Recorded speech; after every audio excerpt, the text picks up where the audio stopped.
Alors, la vision. La vision. Qu'est-ce que la vision? Aujourd'hui, on va parler de la vision du Père, la vision d'Élohim.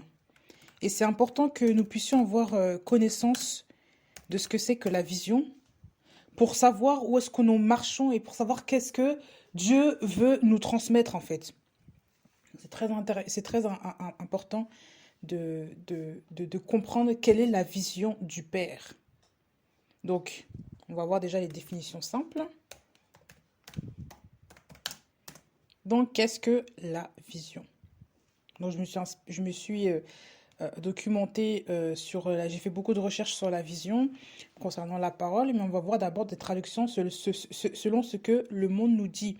On dit que la vision, c'est la fonction du sens de la vue.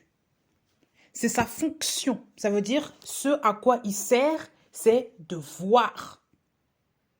Donc la vision est liée à la vue.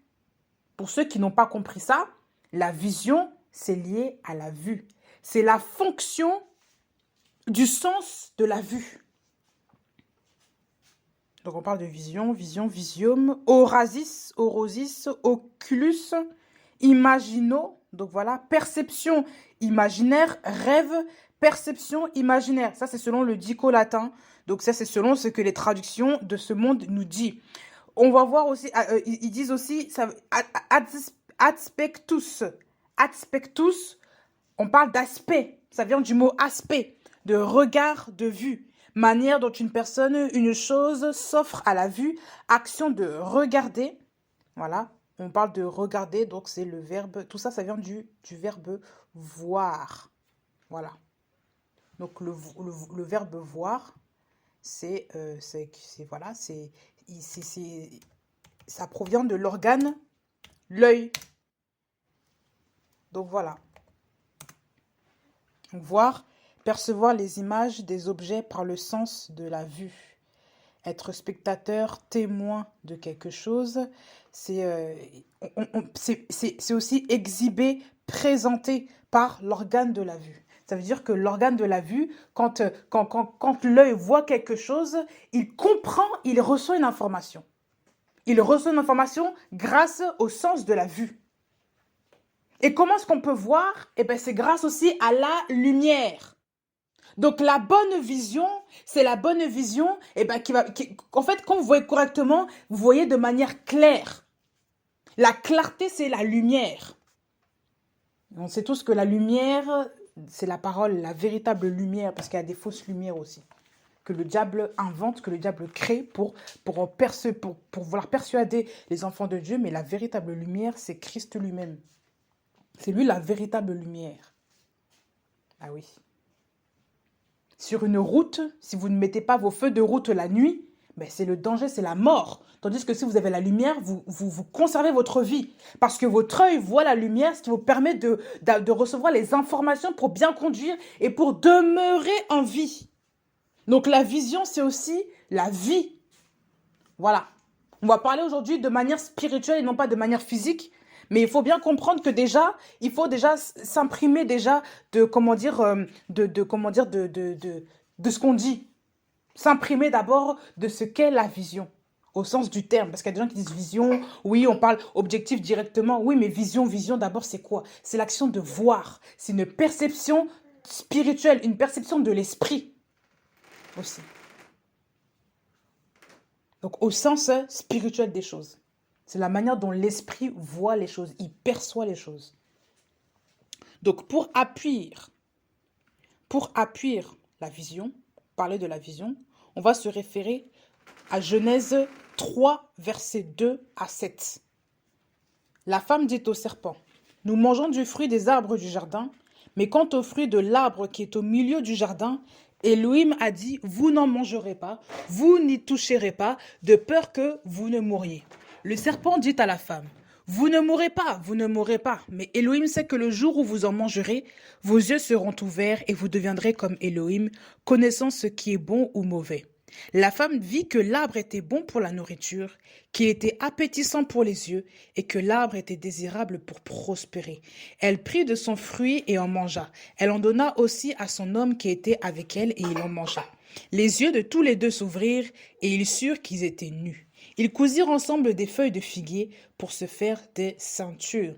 On vous dit qu'ici, les yeux, en fait, la femme, elle vit que l'arbre, il était bon pour la nourriture, appétissant pour les yeux, désirable pour prospérer. Donc, en fait, à travers ce fruit-là, elle a perçu, elle a eu une information.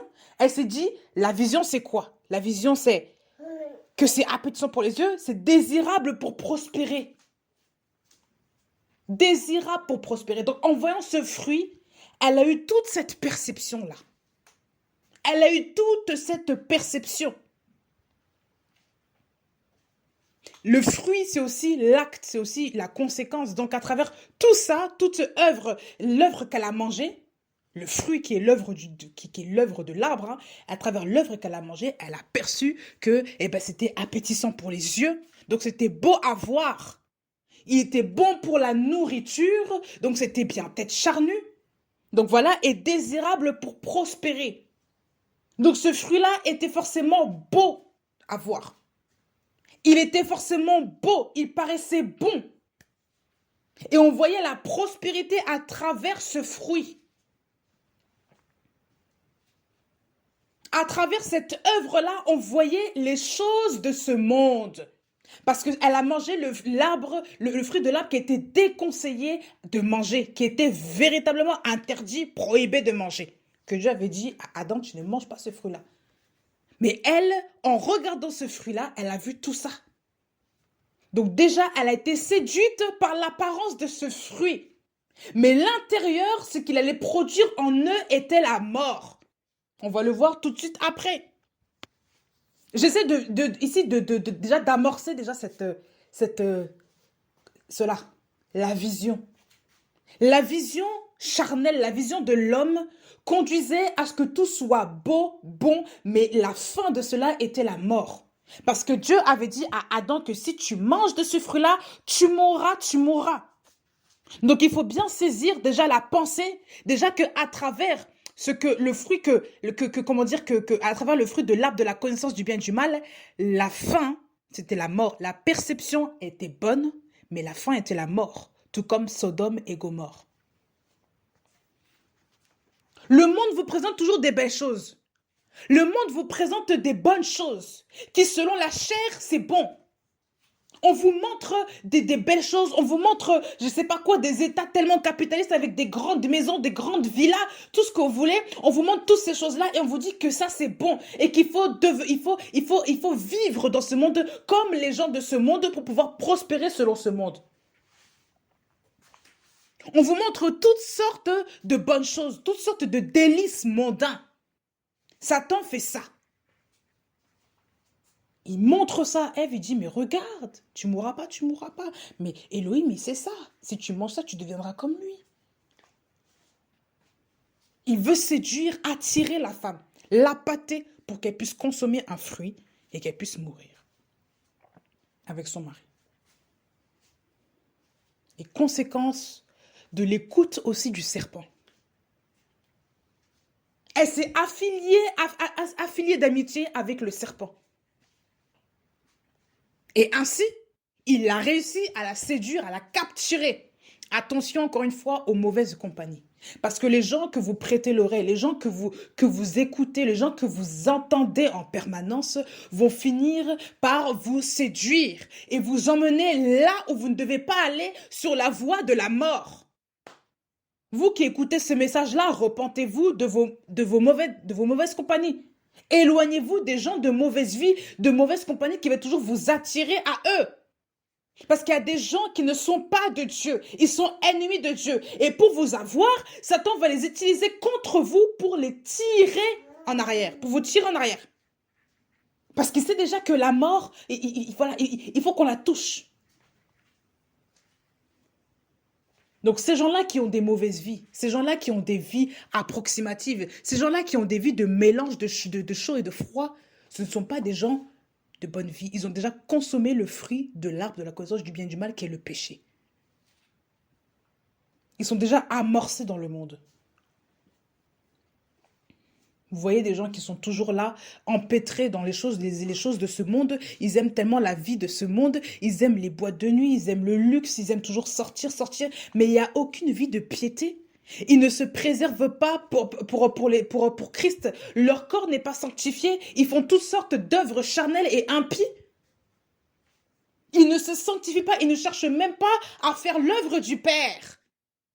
Parce qu'ils ont déjà consommé le fruit de l'arbre de la connaissance du bien et du mal. Ils sont déjà emprisonnés dedans.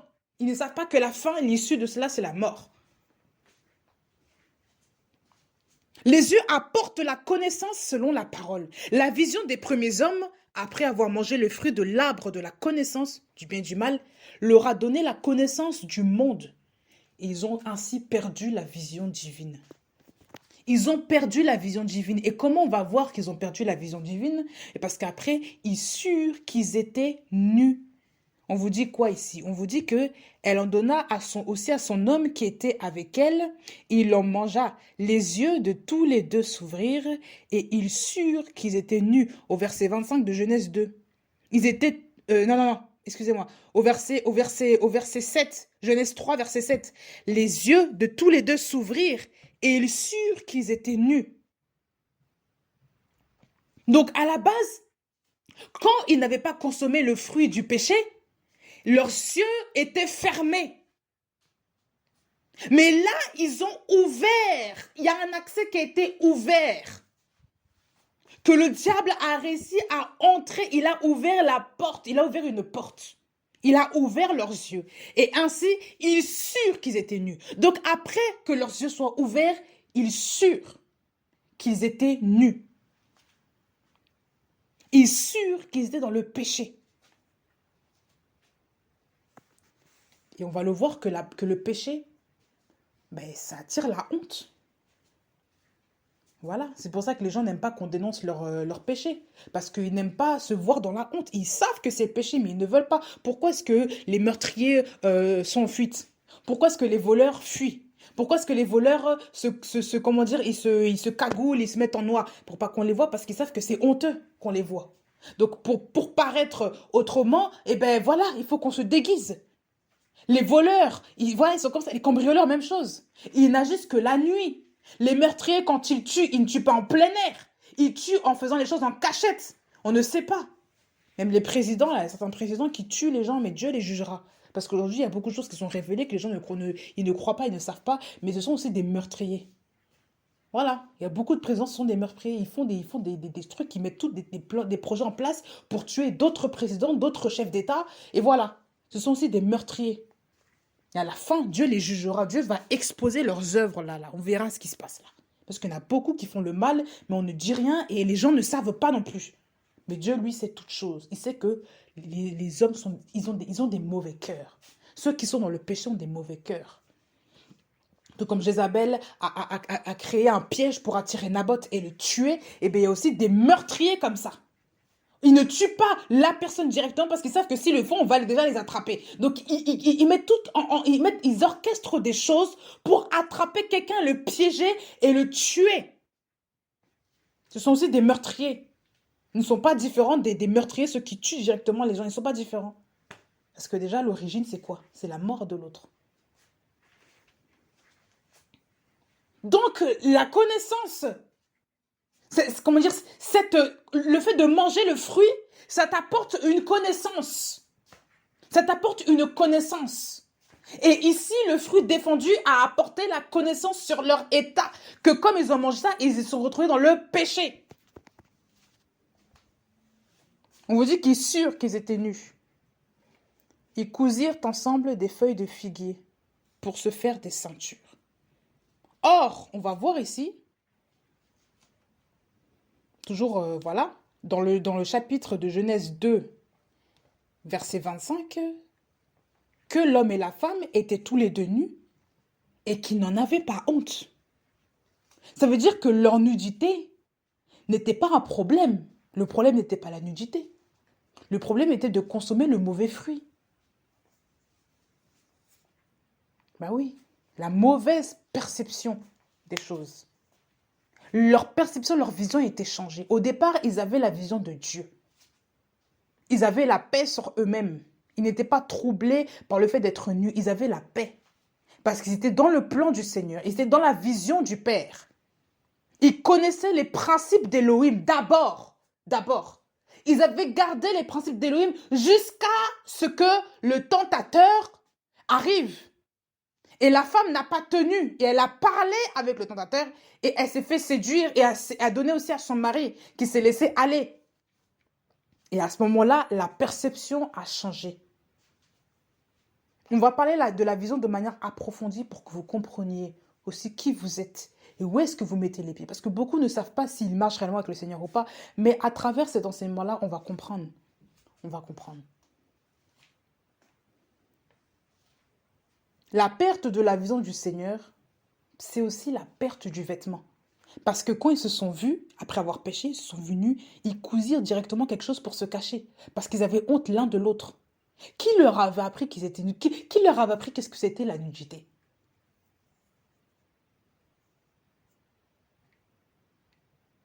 Ils ont perdu le vêtement divin qui les couvrait, par la puissance de Dieu qui les couvrait de toutes ces choses.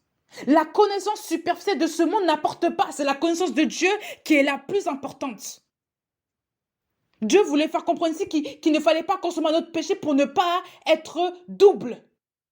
Parce qu'ici, ils avaient une autre connaissance qui allait changer leur identité, leur personnalité en Dieu. Ça allait complètement raser le truc. Ce n'était plus le plan de Dieu. Et qu'est-ce que cela a apporté? Qu'est-ce que cette nudité, quand ils se sont vus, a apporté? Ben, ça a apporté la peur, une honte, ils ont eu peur, accusation, la culpabilité. La culpabilité, c'est une condamnation aussi, un jugement. Parce que Dieu, plus tard, leur dit, mais quand il appelle Adam, mais Adam, où es-tu? Où te caches-tu? Où est-ce que tu es? Il a dit, bah, je me suis caché parce que j'ai entendu ta voix et parce que je sais que je suis nu.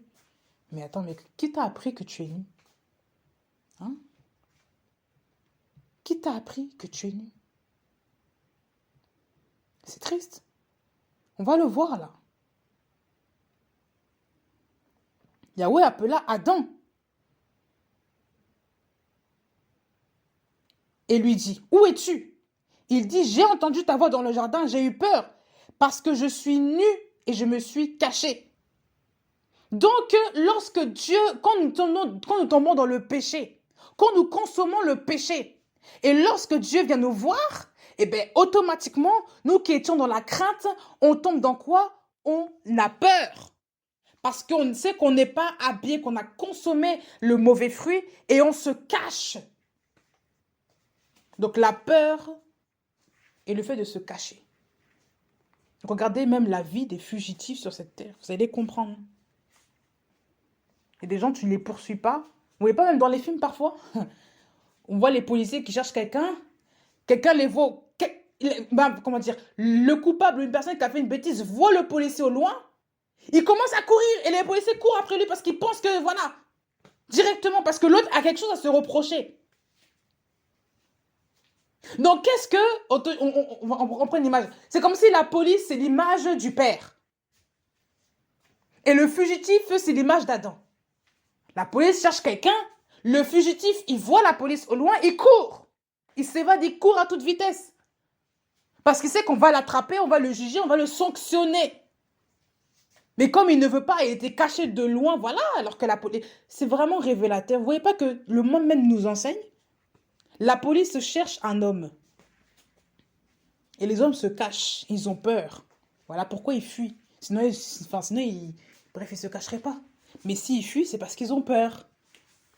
Donc la police, elle est là, elle se cache. Enfin, l'homme se cache. Dès qu'il la voit, il fuit à toute vitesse. Parce qu'il y a la peur qui accompagne cela.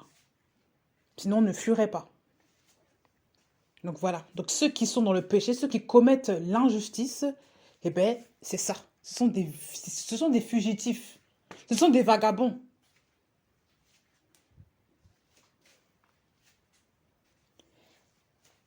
Qui t'a informé que tu es nu? L'arbre dont je t'avais ordonné de ne pas manger, en as-tu mangé? Adam dit, la femme qu'avec moi tu as donné, elle m'a donné de l'arbre et j'ai mangé. Elohim dit à la femme, pourquoi as-tu fait cela? La femme dit, le serpent m'a trompé et j'ai mangé.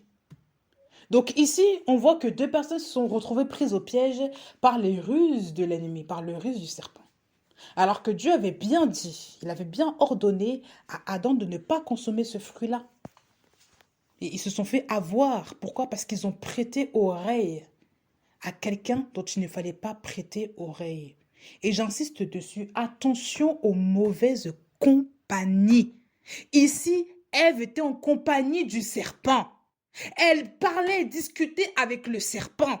Vous vous rendez compte? Le serpent est venu la séduire. Ça veut dire que Ève avait une écoute facile. Ève avait la faculté de parler, mais elle n'avait pas le discernement.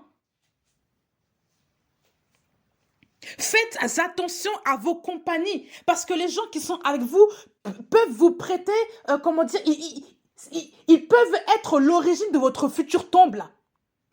Faites attention. Ne prenez pas considération n'importe quelle personne.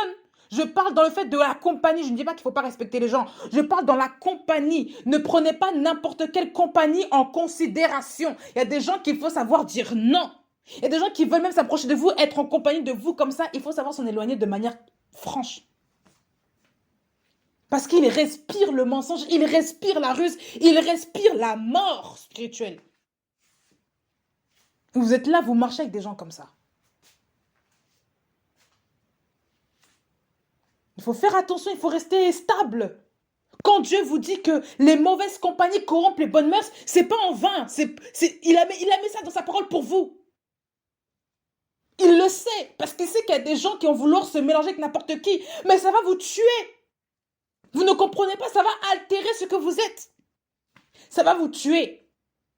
Il faut que vous compreniez que Dieu veut la sanctification. La sanctification, c'est la mise à part. On ne se mélange pas. De même que Dieu a séparé la lumière des ténèbres dans Genèse 1er là.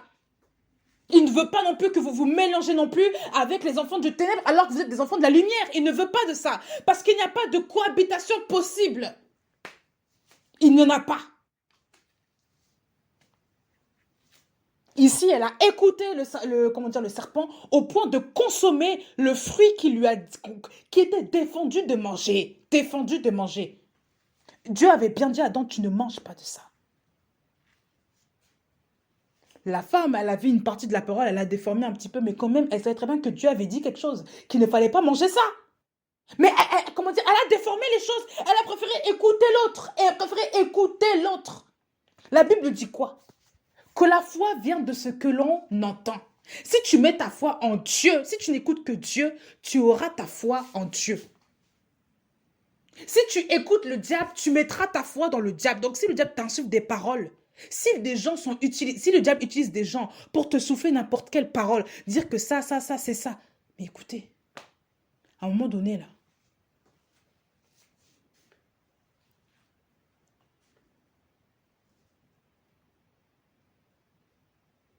il faut savoir respecter les hommes. Respecter Dieu, pardon. Dieu vous a donné, il vous a donné quelque chose de précieux, qui est sa parole.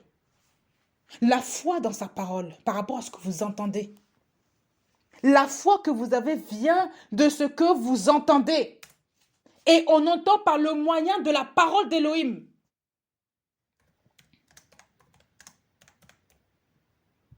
Ne comprenez-vous pas cela? Romains 10, verset 17. Pour ceux qui veulent avoir le verset, mais je pense que beaucoup le connaissent. Romains 10, 17. La foi vient de ce qu'on entend et l'on entend au moyen de la parole d'Élohim.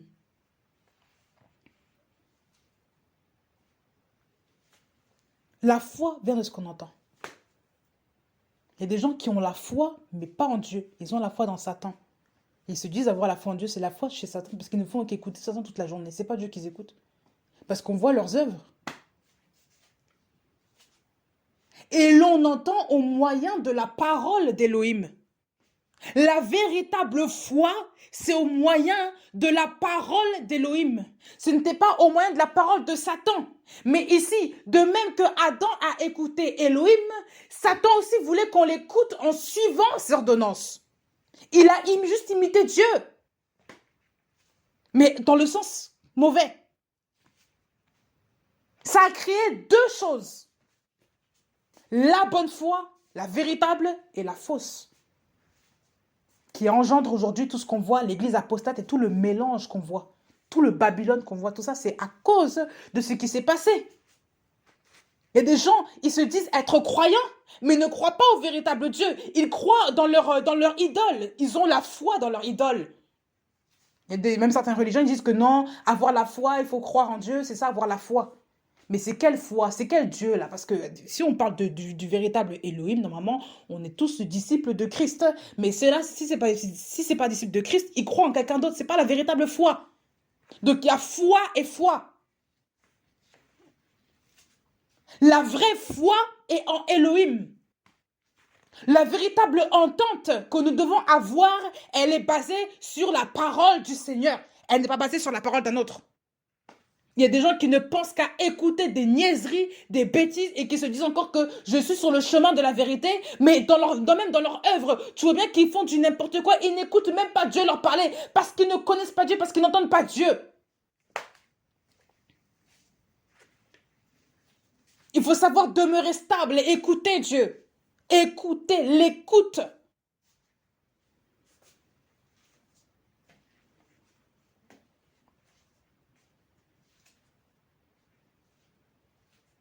C'est important.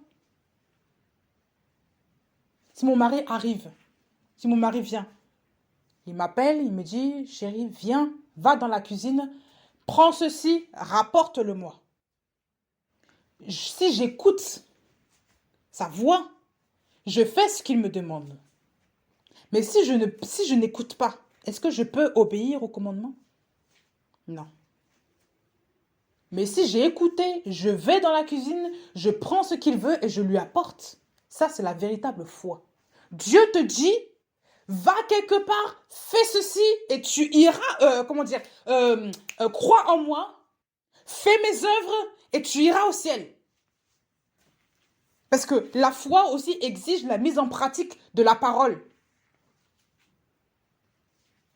Mais non, moi j'ai juste foi, j'ai foi, mais je ne fais rien. Je ne mets pas en pratique et je pense aller au ciel. Mais non, ça ce n'est pas la vérité. Parce que la foi, on dit que la foi sans les œuvres est morte. La foi sans les œuvres de la justice, c'est mort. Ça n'a pas de poids. Donc tu peux pas te dire que j'ai la foi, mais tu ne pratiques pas les œuvres de la justice. Tu ne pratiques pas les œuvres de la foi. Ça n'a pas de sens. Non.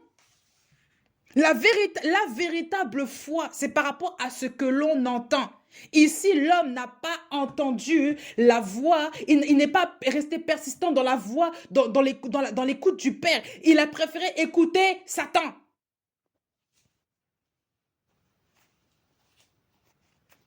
Il s'est laissé entraîner par la naïveté de sa femme et ils se sont laissés tromper par Satan. Ça, c'est très dangereux. Ce n'est pas bon. On parle de Jacques 2. Parlons de la foi. Jacques. On va aller dans Jacques 2, à partir du verset 20. Mais veux-tu savoir, ô homme vain, que la foi sans les œuvres est morte? Abraham, notre père, ne fut-il pas justifié sur la base des œuvres quand il offrit son fils Isaac sur l'autel? Tu vois que la foi agissait avec ses œuvres et que ce fut par ses œuvres que sa foi fut rendue parfaite.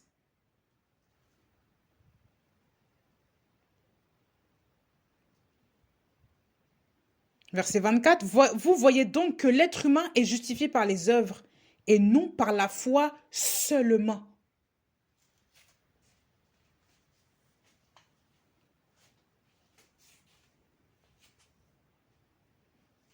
On vous fait comprendre ici quelque chose, c'est du verset 20 à 26.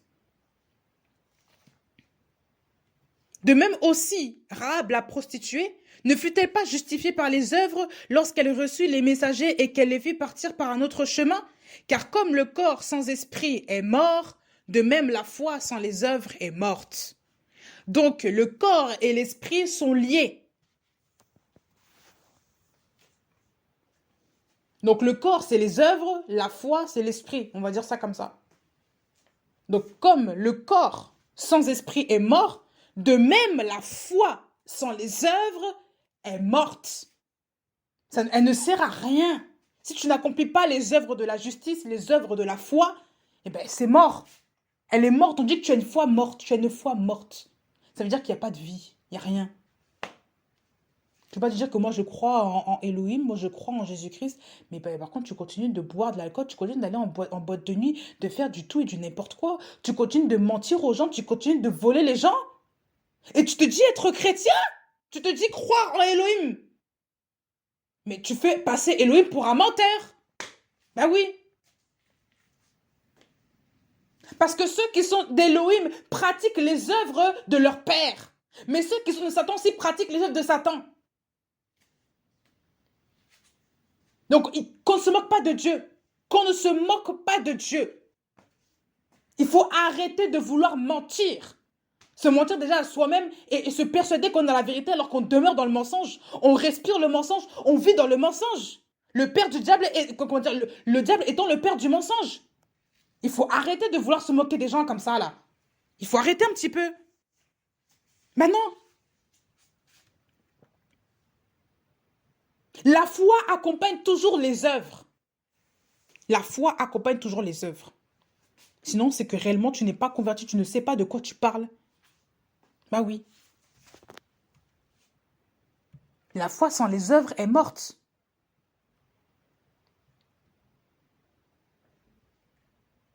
Il faut comprendre que Dieu cherche des hommes qui mettent leur confiance en lui. Dieu veut des hommes qui se tiennent à la brèche, qui ont leur confiance en lui, non pas en Satan, en l'autre.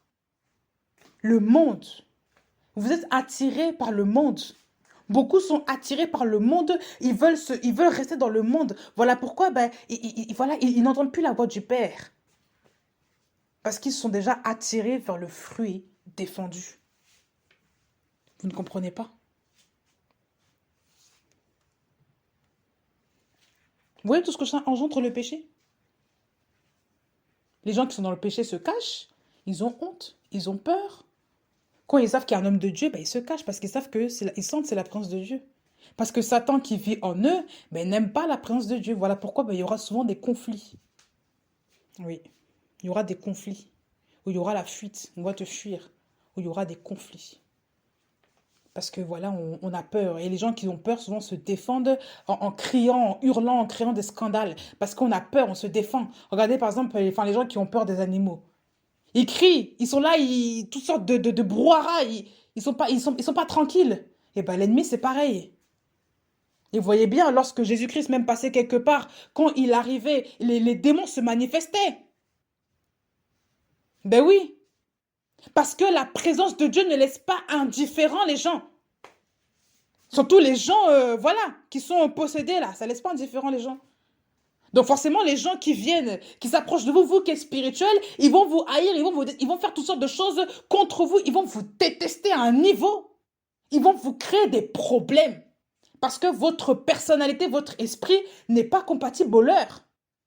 Ben oui, il y a des gens, même tu leur parles normalement, ils sont là, ils commencent à t'accuser, ils sont contre toi, ils disent, toi, tu as fait ça. L'accusation, ils ont peur, spirituellement, ils ont peur. C'est la peur qui règne parce qu'ils savent qu'ils sont dans le péché. Ah oui. C'est Satan qui réagit comme ça. Vous allez voir des gens du jour au lendemain, ils vont vous fuir parce qu'ils ne supportent pas votre présence. Parce que votre présence, elle est trop pure. Donc forcément, ils vont vous fuir. Soit ils vont vous calomnier, soit ils vont vous fuir. Ah oui.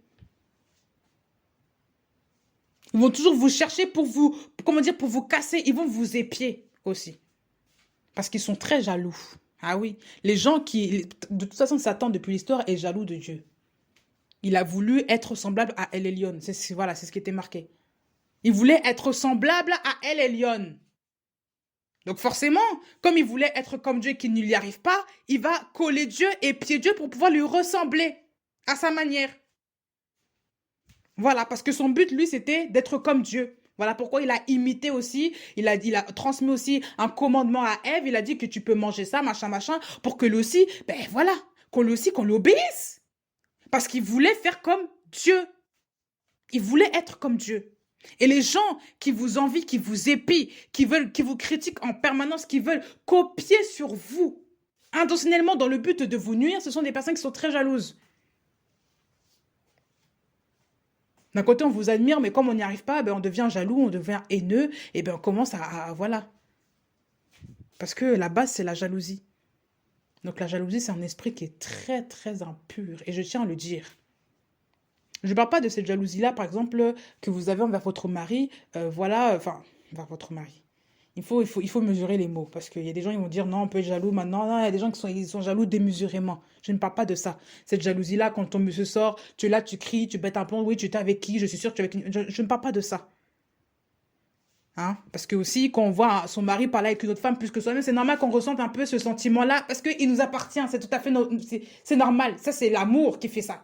Voilà.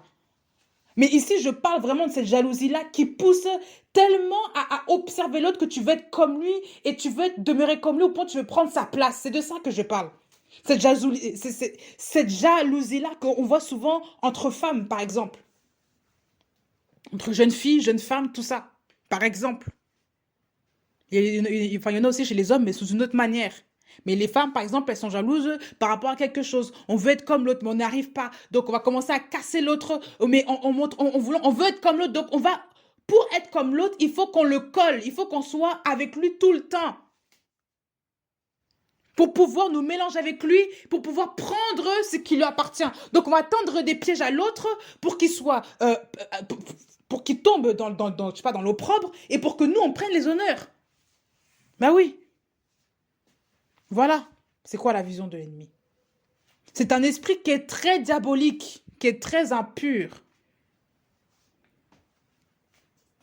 Et une fois, le Seigneur m'a révélé ça, il m'a dit, tu sais, quand il y a beaucoup de disputes entre certaines personnes, souvent on voit aussi ces problèmes-là entre mère-fille. Voilà. On voit aussi cela. Pourquoi? Parce que la mère n'est plus à sa place. Et comme elle voit que la fille, ben voilà, elle a des choses qu'elle n'a plus ou qu'elle n'a pas, et ben on commence à créer des conflits. On est toujours dans les pieds de sa fille. Toujours dans les pattes de sa fille. On est toujours dans les histoires, on se mêle de la vie de l'autre. Pourquoi? Parce qu'on veut lui ressembler quelque part, mais on ne peut plus. Et comme on sait que ben, y a quelque chose qu'on a perdu parce qu'on n'est plus une jeune fille, donc on va vouloir casser les pieds de la petite. Moi, je ne réalisais pas les choses. Moi, je disais, bon, l'histoire des mères-filles, c'est seulement les mères toxiques. Il m'a dit non. Il y a beaucoup, beaucoup de mères qui sont comme ça. Les mères qui n'ont plus leur identité. Les mères qui n'ont pas d'identité, qui n'ont pas l'assurance en qui elles sont, elles vont être toxiques avec leurs filles. Vous verrez à un moment donné qu'elles vont devenir véritablement des mères, c'est pas vampires. Elles vont épuiser l'énergie de leurs filles. Mais elles vont toujours vouloir, à chaque fois, il y a toujours des embrouilles, mais elles veulent toujours rester avec leurs filles. Pourquoi? Parce que voilà. Parce que on doit être comme l'autre, mais on ne sait pas, voilà. Et comme ça va pas, en fait, on envie l'autre, mais on ne sait pas comment être avec elle, ben voilà, il y a toujours des clashs, clash, clash, clash, clash. Parce que nous, notre but, c'est d'être comme l'autre, mais être au-dessus pour ne pas que, voilà. On veut prendre sa place indirectement. Je parle aux belles-mères aussi et aux mamans des grandes filles, des filles. Mère, acceptez-vous tel que vous êtes. Acceptez votre personne. Acceptez l'âge que vous avez. Vous êtes des mères, vous êtes des mamans, vous avez un certain âge, mais c'est un honneur aussi d'avoir les cheveux blancs. C'est un honneur d'avoir les cheveux blancs. C'est un honneur d'être une femme, comment dire, d'être une femme âgée d'un certain âge. C'est un honneur de voir ses petits-enfants. Un honneur. Ne vous comparez pas aux jeunes filles. Votre temps est passé. Et ça ne veut pas dire que, par exemple, que les jeunes hommes, ben, maintenant, ils sont là et ils courent un petit peu derrière vos filles ou votre fille, que vous devez, vous aussi, comment dire, être nostalgique de ça ou je ne sais quoi, et que votre mari, peut-être, apporte moins d'attention. Ce n'est pas en cela qu'est la valeur d'une femme. Votre valeur est en Christ. La Bible dit quoi dans Proverbe 31? La Bible dit que, ben, en fait, que le charme et la beauté, ben, ça n'a pas de poids. On va le reprendre rapidement pour vous exhorter, mais vraiment pour vous dire que ce n'est pas dans cela qu'il faut mettre sa valeur, ce n'est pas dans ces choses-là. Il ne faut pas, il ne faut pas. Proverbe 31. Non, je suis allée trop loin. Proverbe 31.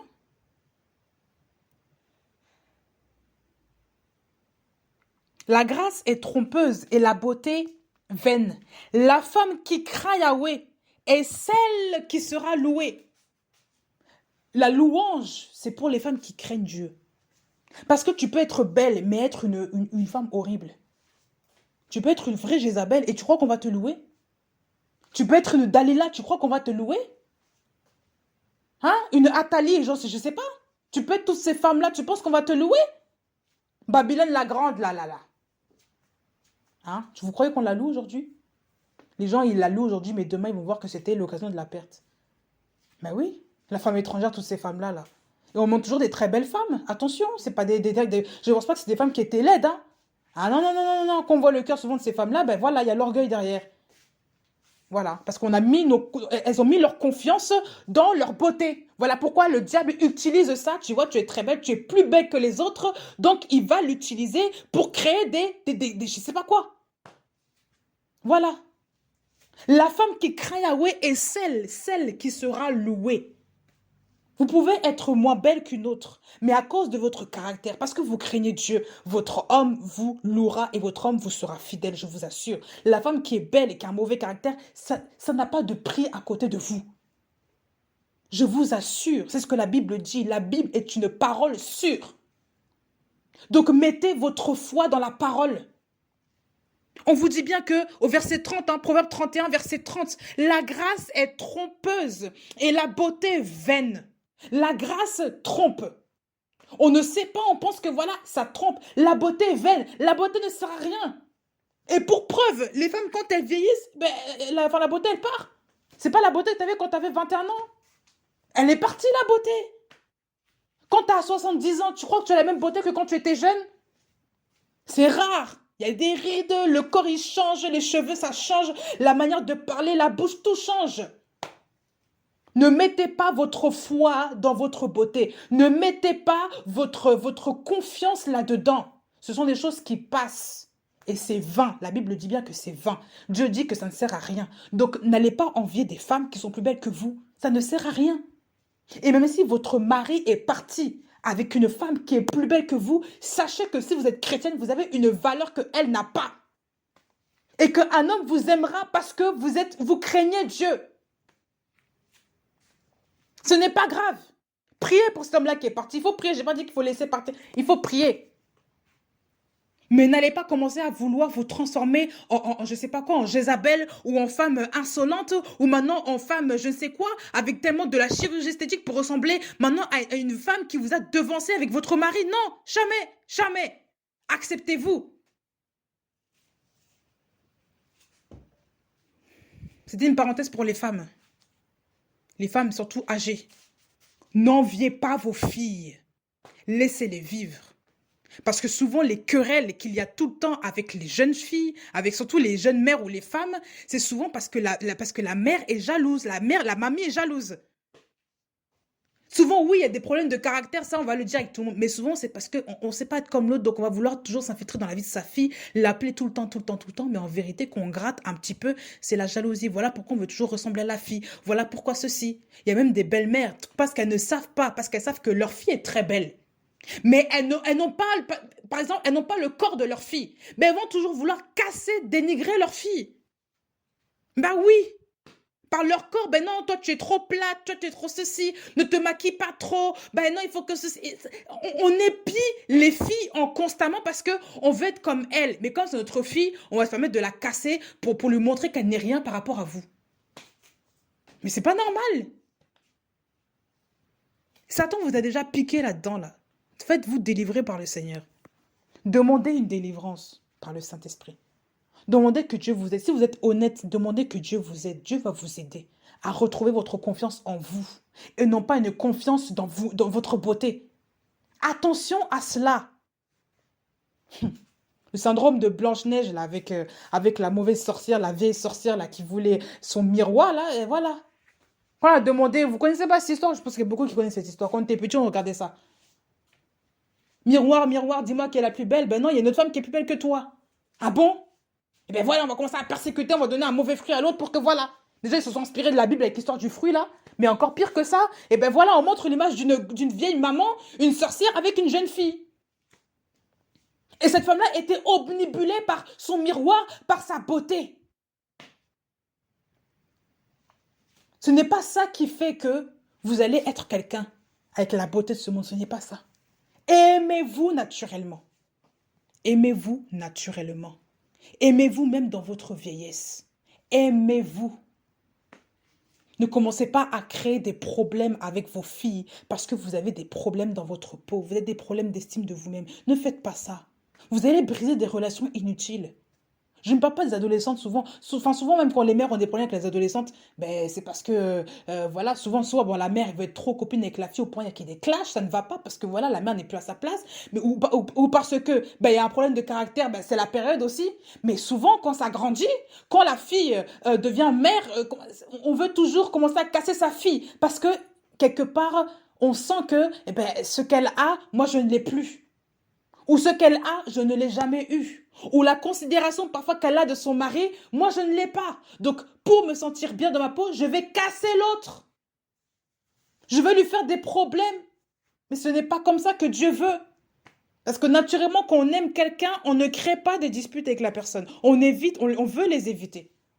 Donc quand vous avez quelqu'un qui est toujours derrière vous, ou même une copine hein, qui toujours vous cassez les pieds, vous parlez mal, vous lancez des pics en permanence, sachez qu'il y a un peu de jalousie là. Hein, donc même pour les jeunes filles, les femmes aussi, vous voyez toujours qu'il y a une copine qui vous lance des pics en permanence, sachez qu'il y a de la jalousie derrière. Voilà. Il y a un peu on est un peu en manque d'assurance par rapport à vous, par rapport à quelque chose, je ne sais pas.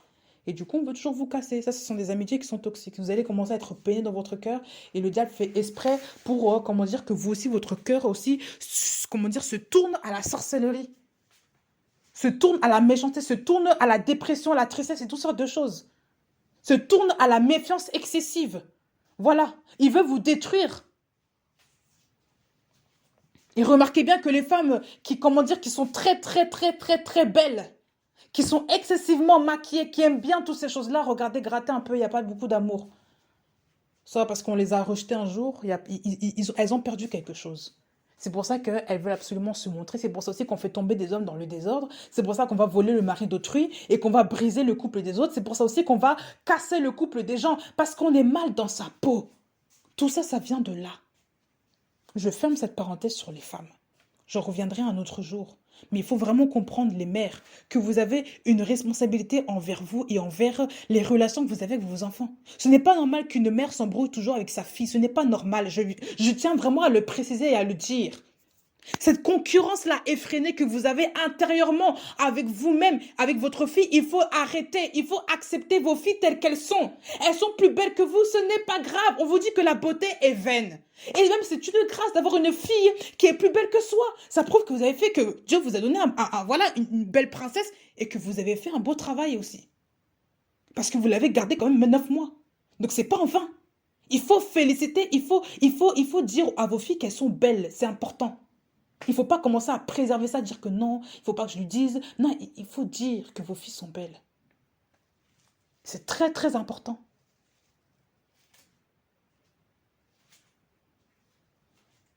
C'est très important. Il faut dire à vos filles qu'elles sont belles. Parce que vos filles, si vous ne leur dites pas, elles vont chercher cet amour-là vers les hommes plus tard. Et ça va les détruire. Parce qu'elles vont aller vers toutes sortes d'hommes pour se faire aimer. Elles vont se faire aimer de manière n'importe comment parce qu'elles n'ont pas reçu les paroles des parents qui vont suffisamment les abreuver pour qu'elles sachent qui elles sont. Voilà pourquoi il y a des très belles filles. Qu'elles sont très belles, mais elles vont toujours se dire non, je suis moche, je suis moche, je suis moche. Mais attends, quand on voit leur visage, par contre, certaines femmes, tu te dis, mais est-ce que tu t'es regardée? Tu es une très belle fille. Non, je suis moche. On me l'a jamais dit que non, je n'ai pas l'assurance, je me sens pas capable. Alors que ce sont des filles elles sont très jolies. Et parce qu'on ne leur a jamais dit qu'elles sont jolies, voilà pourquoi maintenant elles sortent avec n'importe quel garçon, elles vont avec tout le monde, s'accouchent avec n'importe qui pour trouver l'amour. C'est pour combler ce manque-là. Vous ne comprenez pas?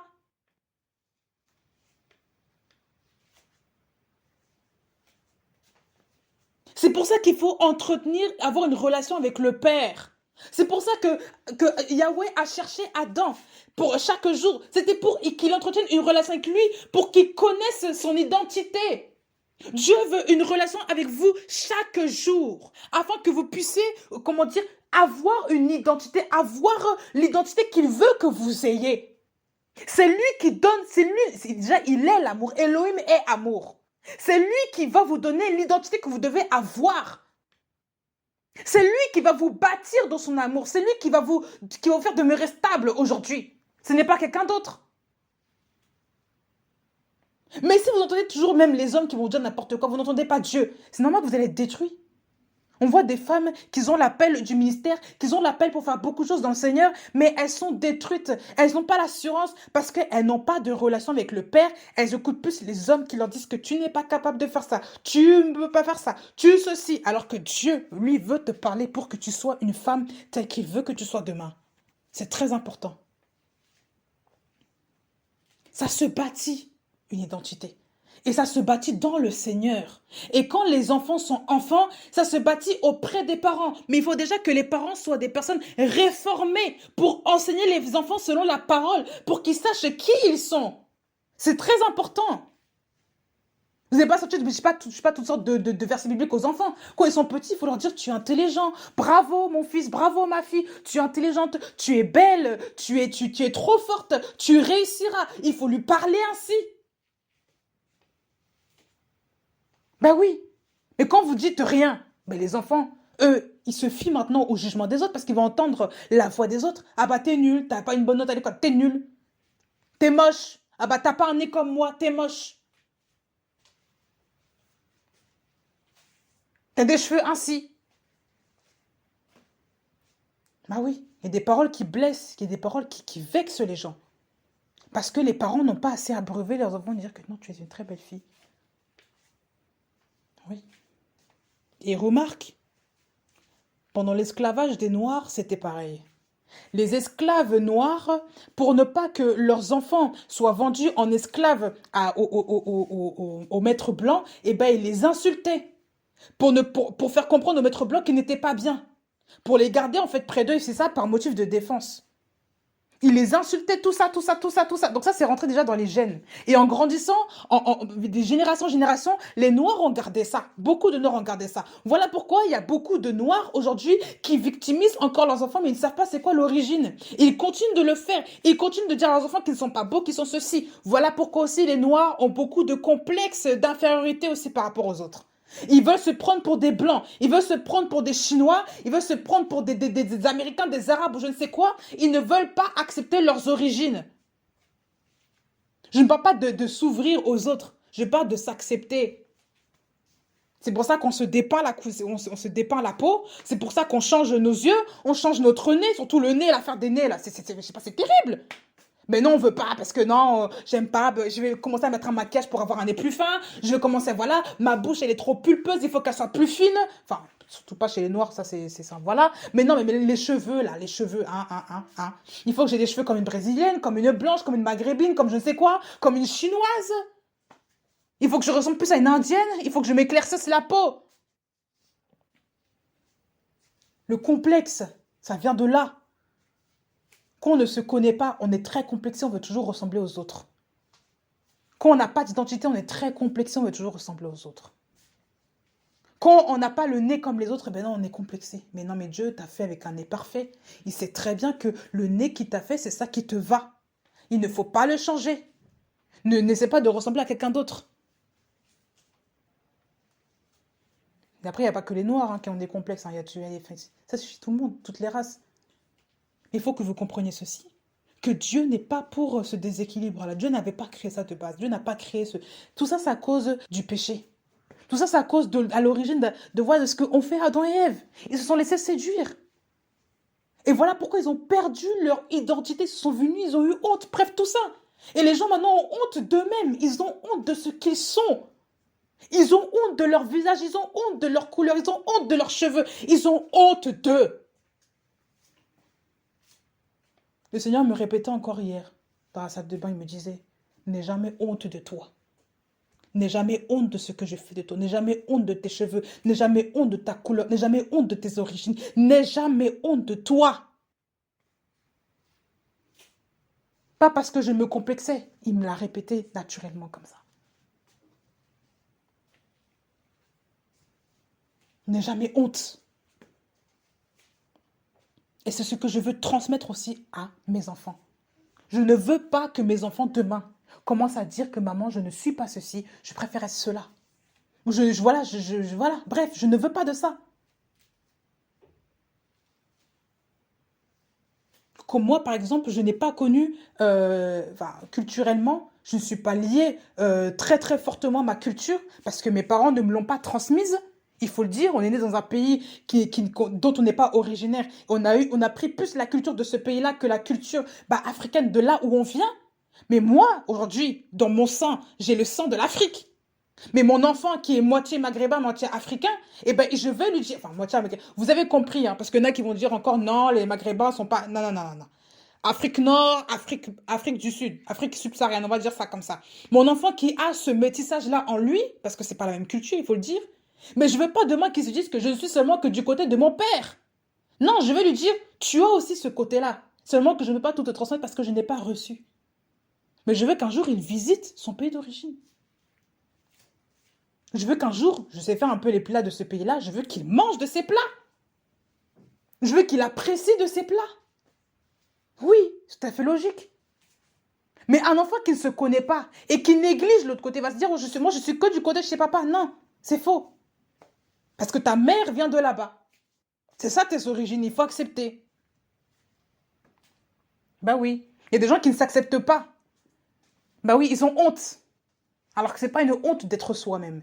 Et ici, c'est ce que Satan voulait faire comprendre aux êtres humains. Après ça, il voulait leur donner le sentiment de honte de ce qu'ils étaient. Alors que ce n'est pas une honte d'être nu pour Dieu, ce n'était pas une honte. Ce n'était pas une honte qu'ils soient nus. On dit qu'ils n'en avaient pas honte. Leur état naturel, c'était ça. Ils étaient nus. Mais ils n'en avaient point honte. Mais maintenant qu'ils ont mangé le péché, ils ont honte de ce qu'ils sont alors que Dieu les a créés ainsi. Vous ne voyez pas qu'il y a un problème? On fait comprendre ici qu'il faut avoir honte de vous. Honte de vous. Il faut que vous ayez honte de ce que vous êtes. Ayez honte de votre couleur. Ayez honte de votre nez. Ayez honte de vos sourcils, de je ne sais quoi, de vos cheveux. Affaire de cheveux, des noirs aussi là. Ayez honte de vos cheveux. Cachez-les, mettez des perruques. Ayez honte. Ayez honte de ça. Ne sortez jamais avec vos cheveux crépus. C'est la honte. Une fois, j'ai suivi un film nigérien comme ça. Des femmes qui disaient que non, on ne peut pas aller comme ça. Elle conseillait une copine, non, tu ne peux pas aller comme ça parce que tu as déjà des... Non, tu ne peux pas aller avec tes cheveux crépus, il faut quand même mettre une perruque. Et quand tu vois le maquillage de toutes ces femmes-là, avec on dirait des Américaines de je ne sais où, là, j'étais vraiment triste. Je dis, il y a encore cette mentalité-là aujourd'hui. Alors qu'avec avec tout ce qui s'est passé, tous les dommages causés par l'esclavage, on ne comprend toujours pas aujourd'hui qu'on doit être nous-mêmes. C'est quand même grave je sais pas, d'avoir une mentalité aussi biaisée. C'est quand même grave. La honte d'être soi-même. La honte d'être nu. Et pourtant, ils étaient mariés et femmes. Hein. Mais la honte de se trouver nu en face de l'autre. La honte de ce que nous sommes. Et comme on est nu, il faut qu'on mette maintenant, on met une couverture, on met un truc qui n'est pas vrai sur nous. On va mettre des feuilles de figuier. Et on va le voir que les feuilles de figuier, ce sont des feuilles qui sont... comment dire, dans les feuilles de figuier, il y a une sève. Et quand cette sève-là, elle est au contact, quand le soleil est au contact de la sève, en fait, sur la peau, ça crée des brûlures. Et il y avait même un exemple d'où des enfants ont été brûlés par les feuilles de figue parce que la sève a coulé sur leur peau et ils ont été à l'hôpital pendant un certain temps. C'était quand même grave. Ça laisse quand même des lésions terribles. Donc, pour ne plus se trouver dans l'état de péché, qu'est-ce que les hommes ont fait? Ils se sont couverts avec des feuilles de figuier. Et ces feuilles de figuier-là sont toxiques parce qu'au contact avec le soleil, avec la lumière, ça va vous brûler la peau.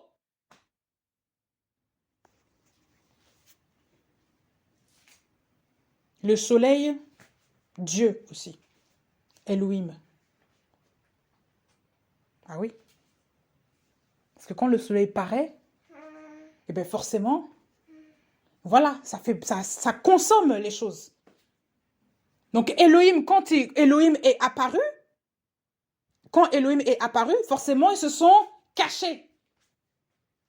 Et qu'est-ce qui s'est passé ensuite? On va le voir. Qu'est-ce qui s'est passé?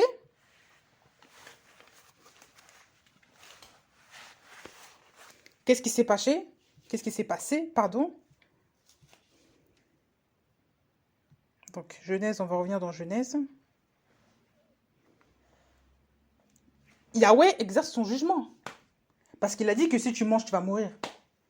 Mais comme ils ont mangé ce mauvais arbre-là, ben, qu'est-ce qui s'est passé? Eh bien, il y a des sentences. Il y a des conséquences. Le jugement. La condamnation. Ils ont été jugés par rapport à leurs œuvres. Et ce jugement-là fait mal.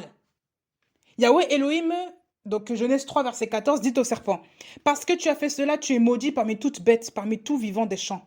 Tu marcheras sur ton ventre, tu mangeras de la poussière tous les jours de ta vie.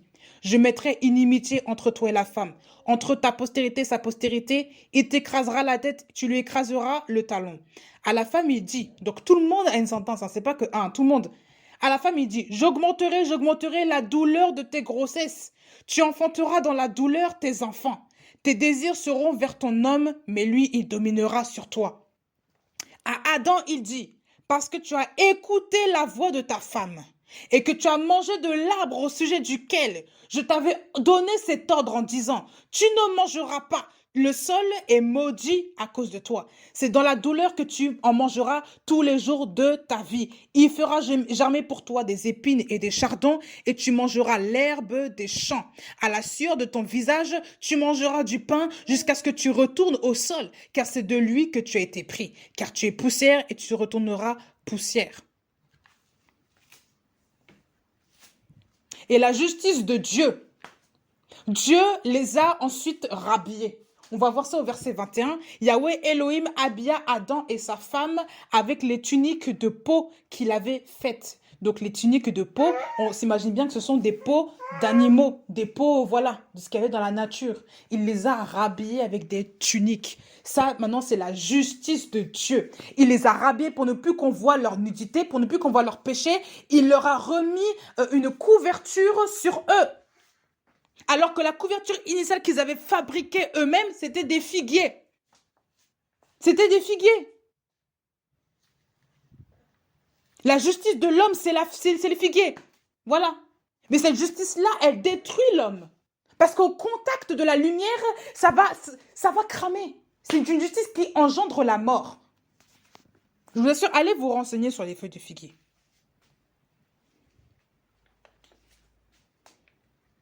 On vous dit, hein, le contact de la peau avec cette sève, avec la sève de la feuille de figuier, suivie d'une exposition à la lumière du soleil ultraviolet, peut provoquer des photodermatites, des inflammations et des brûlures sur la peau parfois sérieuses.